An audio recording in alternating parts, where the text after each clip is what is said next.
ஹாலிடேஸ்னாலே அது நம்ம ஜிடி ஹாலிடேஸ் தான்.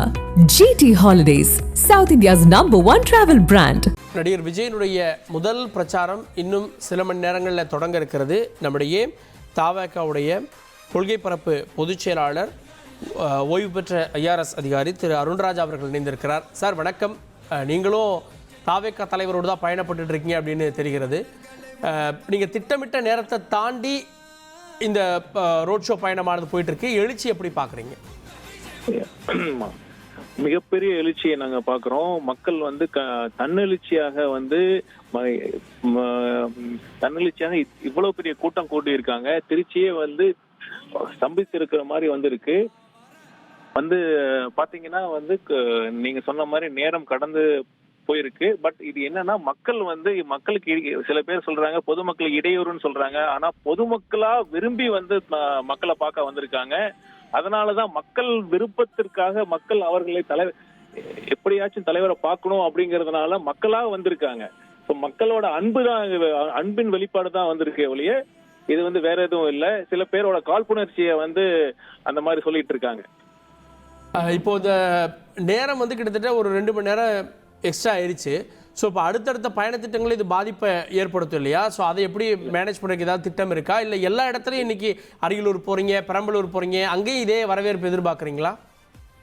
நீங்க கடந்து போதுன்னு சொல்றீங்க. வரலாறு பாத்தீங்கன்னா அறிஞர் அண்ணாருலாம் ஒரு தேர்தல் கூட்டத்துக்கு போறப்ப 10 மணிக்கு வரேன்னு சொல்ற இடத்துக்கு 12 மணி 1 மணி கூட போயிருக்காரு. அது எல்லாமே காரணம் பாத்தீங்கன்னா மக்கள் ஆதரவு இருக்கிற எந்த கட்சிக்கு இந்த மாதிரிதான் நடக்கும். மக்கள் ஆதரவு இல்லாத கட்சிக்கு வேணா டக்குன்னு போற நேரம் முன்னாடியே வேணா போக முடியும் ஒழிய மக்கள் ஆதரவு இவ்வளவு பெரிய ஆதரவு இருந்தா இதுதான் சார். இவ்வளவு பெரிய ஒரு கூட்டத்தை தவேகா தலைவர் பார்க்கிறாரு. அதுவும் நீங்க இந்த 3 மாவட்டத்தை சேர்ந்தவங்க அவங்க மட்டும் வந்தா போதும், மற்றவங்க வர வேணான்னு சொல்லியும் கூட இவ்வளவு பேர் பலரும் வந்திருக்காங்க. இந்த எழுச்சி எப்படி பாக்குறீங்க? இது வந்து நான் பாத்தீங்கன்னா தமிழக வெற்றி கழகத்தின் மிகப்பெரிய பலமே வந்து எங்கள் தலைவர் அவர்கள் மிகப்பெரிய ஆளுமை மற்றும் கொள்கை அடித்தளம். இது வந்து கொள்கை இல்லாத கூட்டம் சில பேர் வந்து அறிக்கையெல்லாம் விட்டுருக்காங்க. அப்படி கிடையாது. அதாவது கொள்கையும் ஒரு ஆளுமையும் சேர்ந்த கூட்டம் தான் இந்த கூட்டம். அதனாலதான் இவ்வளவு பெரிய மக்கள் சக்தியை பார்க்க நீங்க இருக்காங்க. இவ்வளவு மக்கள் கூடுறாங்க. இதை பொறுத்துக்க முடியாத சில பேர் வந்து இந்த மாதிரி கால் கண்டிப்பா வந்து அடுத்து நாங்க போற அரியலூர் பெரம்பலூர்லயும் இதே மாதிரி மக்கள் வரவேற்பதான் நாங்க எதிர்பார்க்கிறோம். முதல் பாயிண்ட்டுக்கே எப்படி 1 மணி ஆயிரும் அப்படின்னு தெரியுது. அதுக்கப்புறம் இன்னும் 2 மாவட்டம், இன்னும் 3 பாயிண்ட் இருக்கு. இன்னைக்குள்ள இதை கவர் பண்ணிட முடியும்னு நினைக்கிறீங்களா? ஏதோ உங்க பிளான்ல சேஞ்ச் இருக்குமா? இல்ல, ஏற்கனவே சொன்ன மாதிரி வரலாறுல பாத்தீங்கன்னா மக்கள் செல்வாக்குள்ள தலைவர்கள் அண்ணாலாம் இருந்தப்ப 8 மணிக்கு வரேன்னு சொல்றப்ப 4 மணி நேரம் 5 மணி நேரம் கடந்து கூட மக்கள் வந்து வெயிட் பண்ணி தலைவர்களை பார்த்திருக்காங்க. அதே போன்ற ஒரு நிலைமை, அதே போன்ற ஒரு மக்கள் ஆளுமை மிக்க ஒரு தலைவரை வந்து மக்கள் எதிர்பார்த்து இருக்கிறதுனாலதான் இந்த மாதிரி போகும். பட் கண்டிப்பாக இன்று நாங்கள் திட்டமிட்டபடி அனைத்து இடங்களுக்கும் நாங்கள் செல்வோம். அடுத்தடுத்த பயண திட்டங்கள் ஏற்கனவே டிசம்பர் வரைக்கும் பயண திட்டம் போட்டாச்சு. பட் ஒரு மாவட்டத்தை கான்சென்ட்ரேட் பண்றதே வந்து ஒரு நாள் ஆயிருது அப்படின்றப்போ இந்த பயண திட்டம் இன்னும் எக்ஸ்டெண்ட் பண்ணப்படும் வாய்ப்பு இருக்கா? இல்ல, அது சந்தர்ப்ப சூழ்நிலை பொறுத்து அது சப்ஜெக்ட் டு சேஞ்ச் தான். தேவைப்பட்டால் அது கொஞ்சம் மாடிஃபை பண்ணிக்கலாம். அதுல ஒன்றும் இது இல்லை. அதாவது ஒண்ணு மட்டும் நல்லா வந்து இதுல இருந்து என்ன தெரியுதுன்னா, மக்கள் வந்து தலைவர் அவர்களை தமிழக வெற்றி கழகத்தின் மிகப்பெரிய ஆதரவை வந்து இதை காட்டுது. அது மட்டும் இல்லாம திமுக அரசு மேல இருக்கிற மிகப்பெரிய கோபத்தையும் இது அப்படியும் பார்க்கலாம். இது மக்கள் வந்து கண்டிப்பா எதிர்பார்க்கிறார்கள். வரும் 2026 தமிழக வெற்றி கழகத்தின் தலைவர் அவர்கள் முதலமைச்சர் சார்பாக பதவி ஏற்பார் என்பதை இதை கட்டியம் கூறி காட்டுகிறது. இந்த கிரௌட் 2 பக்கம் இருக்கக்கூடிய வரவேற்பை தவேகா தலைவர் விஜய் எப்படி பார்க்கிறார்? கண்டிப்பா அவருக்கு வந்து ஒரு அன்பிற்கும் உண்டு அடைக்கும் சொல்ற மாதிரி இது வந்து அந்த ஒரு வெளிப்பாடு தான். மக்கள் நீங்க பாத்தீங்கன்னா ஒவ்வொரு இதுலயும் வந்து யாரும் வந்து காசு கொடுத்தோ ஒரு மற்ற பொருள்களுக்கோ ஆசைப்பட்டு வரல. தலைவர் அவர்களை ஒரு வாட்டி நான் அவரை வந்து பார்த்து கை அசைக்கணும், தலைவர் திரும்பி கை அசைச்சா போதுங்கிற அந்த ஒரு சின்ன ஒரு இதுக்காக தான் வந்திருக்காங்க. தலைவர் அவர்களுக்கு மிகப்பெரிய மகிழ்ச்சி தான் இருக்கு. அகமகிழ்ச்சியோட இருக்கிறார். திருச்சி வந்து தாவேகாவுக்கு திருப்பு முனையை ஏற்படுத்தும் அப்படின்னு நினைக்கிறீங்களா? இது தாவேகாக்கு திருப்பு முனை இல்லைங்க, ஒட்டுமொத்த தமிழகத்துக்குமே ஒரு தமிழக அரசியல்ல ஒரு பெரிய திருப்பு முனையா அமையும். கண்டிப்பா பாத்தீங்கன்னா திருச்சி சில பேர் ஒரு 2-3 அமைச்சர்கள் இருக்கிறதுனால ஒரு எஃகு கோட்டைன்னு சொல்றாங்க. அது எஃகு கோட்டை இல்ல, மிகப்பெரிய ஓட்டை அந்த கோட்டையில விழுந்து விட்டது.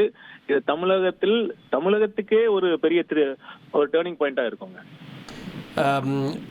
இப்போ நீங்க பேசிட்டு இருக்க சில நிமிடங்களுக்கு முன்பு திமுக தலைவர் அவர் அறிக்கை வெளியிட்டிருந்தார். திமுக வந்து பொதுமக்களுக்கு இடையூறும் செய்யும் இயக்கம் அல்ல அப்படின்னு. அதையும் இப்போ இந்த கிரௌடையும் பொருத்தி பார்க்க வேண்டிய சூழல் இருக்கா? பொதுமக்களுக்கு இடையூறு செய்யற கட்சி இல்லைங்க, பொதுமக்களை ஏமாத்துற கட்சி தான். பொதுமக்களை வந்து நம்பி துரோகம் செய்யற கட்சி தான் திமுக.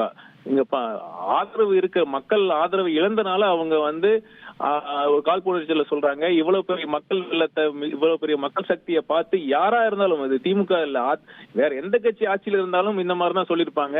இதை பொறுத்து கொள்ள முடியாத கட்சிகள் வந்து இப்படிதான் சொல்ல முடியும், வேற என்ன எதிர்பார்க்க முடியும் அவங்ககிட்ட? இந்த சுற்றுப்பயணம் அப்படின்றத தாண்டி இன்னும் தொகுதிகள் தோறும் செல்வது அடுத்த கட்ட அப்படின்றது எப்படி இருக்கும் சார்? நீங்க பாத்தீங்கன்னா கண்டிப்பா வந்து தலைவர் அவர்கள் விருப்பம் என்னன்னா அனைத்து தொகுதிகளுக்கும் செல்ல வேண்டும் என்பதுதான். அனைத்து தொகுதிகளின் மக்களை நேரில் சந்தித்து அவர்களின் குறைகளை கேட்டு தெரிந்து கொள்ள வேண்டும் என்பதுதான் தலைவர் அவர்களுடைய விருப்பமாக இருக்கிறது. இதை எப்படி நாங்க வந்து திட்டமிட்டு செய்யணுங்கிறது இந்த இன்றைய நிகழ்ச்சி முடிந்தவுடன் நாங்கள் திட்டமிட்டு நாங்கள் அடுத்த கட்டத்தை நாங்கள் இந்த ஏற்கனவே நாங்க வந்து டிசம்பர் 20 வரைக்கும் நாங்க வந்து இதை பிளான் பண்ணிருக்கோம். அதுக்கப்புறம் நம்ம அடுத்த கட்டத்தை பற்றி நாங்க மீண்டும் பிளான் பண்ணி நாங்க முடிவெடுப்போம். இந்த பிரச்சார திட்டமிடுதல்ல வெறும் சனிக்கிழமை மட்டும் பிரச்சாரம் மேற்கொள்றீங்க அப்படின்னு எதிர்க்கட்சிகள் ஒரு குற்றச்சாட்டா முன்வைக்கிறாங்க. அதை எப்படி பாக்குறீங்க? இது வந்து பாத்தீங்கன்னா தேர்தல் வந்து 3 மாசத்துல வரலைங்க, இன்னும் 6-7 மாசம் இருக்கு. இது முதற்கட்ட பயணம் தான். நீங்க இப்பயே பார்த்திருப்பீங்க, ஒரு முதல் நாள் ஒரு இடத்துல வந்து வரப்ப இவ்வளவு கூட்டம் இருக்கு. இது தொடர்ந்து செய்யறப்ப பிராக்டிக்கல் டிஃபிகல்டிஸ் எல்லாம் இருக்கு. சோ அதனால அடுத்த கட்டத்துல வந்து இதற்கு வந்து நம்ம எப்படி வந்து மீண்டும் எவ்வாறு மக்களை தொடர்ந்து சந்திக்க முடியும் என்பதை பற்றி நாங்கள் வந்து கலந்து பேசி ஒரு நல்ல முடிவை எடுப்போம். இந்த மக்கள் எழுச்சி அல்லது வந்து நீங்க சொன்ன இந்த மக்கள் திரள் வந்து கூட்டணிக்கு வரக்கூடிய கட்சிகளுக்கு ஒரு சமிக்கை கொடுத்திருக்குன்னு நினைக்கிறீங்களா? கூட்டணி நம்பி வந்து தமிழக வெற்றி கழகம் இல்லை. நாம முதல்ல வந்து மக்களை சந்தித்து வெற்றி கழகம் எங்களோட செயல் திட்டங்களை விலக்கி எங்களை வந்து மக்களிடம் கொண்டு சேர்க்கிற ஒரு நோக்கம் தான் தற்பொழுது இருக்கிறது. கண்டிப்பாக வந்து சரியான கூட்டணி அப்போ தேவைப்படும் பட்சத்தில் தமிழக வெற்றி கழகத்தின் எங்களோட தலைமையில் அமையும். மற்ற தலைவர்களும் இப்போ திமுக அதிமுக எல்லாம் பிரச்சாரத்துக்கு போயிட்டாங்க. அதையும் தாவேக தலைவருடைய பிரச்சாரத்தையும் ஒப்பீடு அளவில் எப்படி பார்ப்பீங்க? இல்ல நீங்களே ஒப்பிடுறதுக்கு வந்து அதாவது என்ன சொல்றது, நீங்க இதுலயே பார்த்திருப்பீங்களே, இது எவ்வளவு எவிடென்டா இருக்கு. மற்ற கட்சியோட பிரச்சாரத்துக்கும் தமிழக வெற்றி கழகத்தின் பிரச்சாரத்திற்கும் எவ்வளவு வேறுபாடு இருக்குன்னு நீங்களே பார்த்திருப்பீங்க. இது குவான்டிடேட்டிவும் குவாலிட்டேட்டிவும் சொல்றோம். திரு அருண்ராஜா, இப்ப இபிஎஸ் அவர்கள் பிரச்சாரத்தை கிட்டத்தட்ட பாதி தொகுதிகளுக்கு மேல முடிச்சிட்டாரு, 120 தொகுதியெல்லாம் கடந்துட்டாரு. அவங்களுக்கும் இந்த முதல் கட்ட பிரச்சாரத்துல பெருமளவு கூட்டம் கூடுச்சு.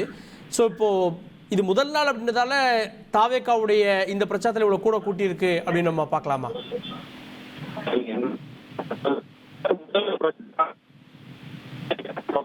போறாங்கிறது தான் முக்கியம்.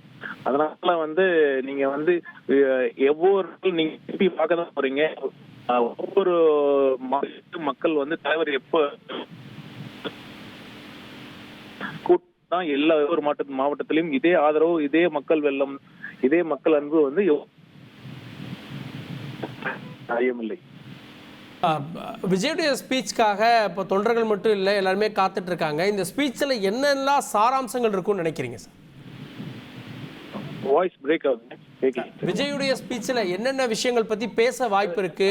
நீங்க தொடர்ந்து அவரோட பயணப்பட்டு இருக்கீங்க, என்னென்ன விஷயங்கள் குறித்து தலைவர் பேசுறாரு நம்ம திருப்பி பேசலாம். ஹாலிடேஸ்னாலே அது நம்ம GT Holidays தான். GT Holidays, South India's #1 travel brand.